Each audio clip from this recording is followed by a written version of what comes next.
কোথায় বসবে? বসবে আই। আই হচ্ছে তোমার আই এর পরে সবসময় এম বসবে, এটা মাথায় রাখতে হবে। উই মানে আমরা বহু বচন, ওই জন্য আর বসবে। ইউ তুমি, তুমি এক বচন হলেও এরপরে আর বসবে। ইউ মানে তোমরা, বহু বচন।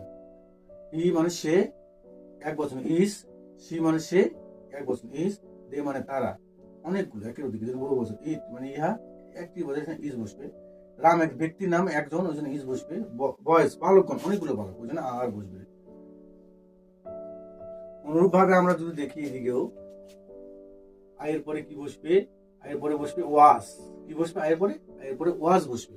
কি জন্য এম এর পরে ওয়াজ বসে? আমি বলেছি আই। তার উই, উই মানে জানি আমরা। উই বহু বচন, ওই জন্য ওয়ার বসবে। আর থাকলে ইউ মানে তুমি, তুমি আর আছে ওই জন্য এখানে ওয়ার বসবে। ইউ আবার ইউ মানে তোমরা, এখানে এই জন্য ওয়ার বসবে। তারপরে বসবে হি, একজনকে বোঝাচ্ছে, সমাসন কি বসবে? ওয়াজ বসবে।